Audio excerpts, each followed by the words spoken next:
Bonjour, mon nom est Cindy, je suis physiothérapeute chez ABC Clinique Santé. Aujourd'hui, on va vous parler de la rééducation pelvienne et périnéale qu'on peut faire avant et après avoir accouché. Alors, Maria, tu fais des massages de femmes enceintes? Oui. À partir de quelle semaine on peut se faire masser en étant enceinte? À partir de quelle semaine de grossesse? On peut se faire masser dès la première semaine de grossesse, ça dépend toujours de l'endroit. En début de grossesse, on peut se faire masser tout ce qui est hors du dos. On peut se faire un drainage au niveau des jambes, au du dos, tout ça. Puis à partir de 14 semaines, on peut se faire masser au niveau du bas de dos, au niveau ventral. Est-ce qu'il y a d'autres bienfaits à la massothérapie pour les femmes enceintes? Oui, dans le fond, comme j'ai dit, le drainage, souvent avec les femmes enceintes, on a difficulté avec la circulation sanguine, lymphatique. Donc, ça peut venir limiter l'enflure au niveau des jambes, des pieds et même au niveau des bras. C'est aussi super bon aussi au niveau vergeture, tout ça pour avec l'huile, ça aide à augmenter l'élasticité de la peau. Puis, en terminant, est-ce que tu as des recommandations pour les femmes enceintes qui viendraient se faire masser? Il n'y a pas nécessairement de recommandations, mais comme j'ai dit au début, on veut vraiment venir entretenir le corps de la femme, donc vraiment venir régulièrement et pas attendre que les douleurs soient trop intenses. Comme par exemple qu'on atteigne le nerf sciatique ou les trucs comme ça, on veut vraiment venir avant que ça arrive. Il n'y a pas d'habillement non plus. Souvent, on va juste garder les sous-vêtements, donc peu importe l'habillement, il n'y a pas de préférence. Donc, Cindy, en quoi consiste la rééducation pelvienne et périnéale? C'est quoi les bienfaits? En fait, c'est quoi la rééducation périnéale et pelvienne? On vient vraiment au niveau du périnée, donc vraiment au niveau du bassin et au niveau des organes génitaux pour rééduquer les muscles qui se trouvent à cet endroit-là.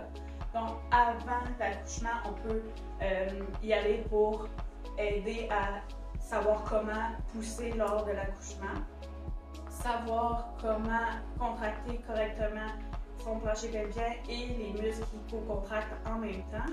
Et un peu similaire après l'accouchement, en fait, pour rééduquer le plancher pelvien à contracter avec une bonne force et avec une bonne endurance et avec un bon timing aussi au niveau du plancher pelvien et périnéal.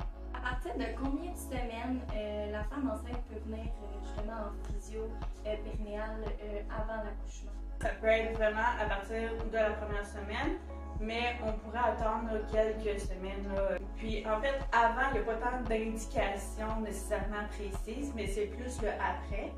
Le après, idéalement, avant de faire un examen périnéal complet, on attend 6 semaines pour la guérison du périnée et du plancher pelvien, parce qu'on sait que l'accouchement, c'est quand même un traumatisme en fait pour la femme et pour le bébé au niveau physique. Donc, idéalement, on attend 6 semaines, mais si vous voulez venir avant 6 semaines, il n'y a pas de problème. On peut faire de l'éducation et on peut faire l'examen externe avant les 6 semaines postpartum. En quoi consiste l'examen périnéal pelvienne chez une femme enceinte ou après l'accouchement? Bien, en fait, l'examen périnéal, c'est un examen qui est externe. Donc, on regarde là au niveau de la coloration, au niveau, il peut y avoir une béance, on peut regarder tout ceci. Donc, c'est vraiment à l'externe. L'examen périnéal se fait plutôt à l'interne, donc au niveau vaginal et au niveau anal. Prendre note que ce n'est pas obligatoire de le faire. On peut le faire sans y aller à l'interne. Donc, c'est vraiment une option, mais on peut aller chercher des informations de plus en allant à l'interne au niveau vaginal et anal. Soyez rassurés, là, habituellement, je ne le fais pas dès la première rencontre, à moins que vous soyez totalement prête à le faire. On peut attendre quelques rencontres, on peut le faire dès la première rencontre si vous le sentez. Donc, au niveau de l'examen périnéal, ici, on a un bassin. Donc, ça, c'est nos os du bassin.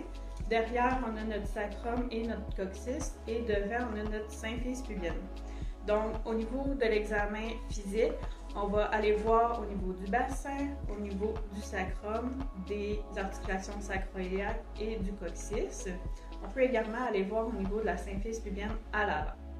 Donc, ça, c'est l'examen externe. Donc, pour l'examen interne ici, j'ai le bassin vu du dessous, donc la vue à partir de mes pieds. Puis par la suite, si on regarde vers l'intérieur, il y a les muscles à l'intérieur de notre plancher pelvien pour lesquels on va venir travailler en passant par le canal vaginal ou en passant par le canal anal. Donc, on peut vraiment aller chercher tous les muscles du plancher pelvien par ces deux orifices-là, en fait.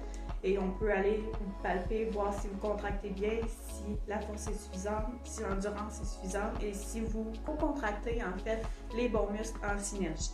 N'hésitez pas à venir prendre rendez-vous soit en ligne ou par téléphone chez ABC Clinique Santé Trois-Rivières durant votre grossesse pour que vous soyez bien accompagné et aussi après votre grossesse. Merci!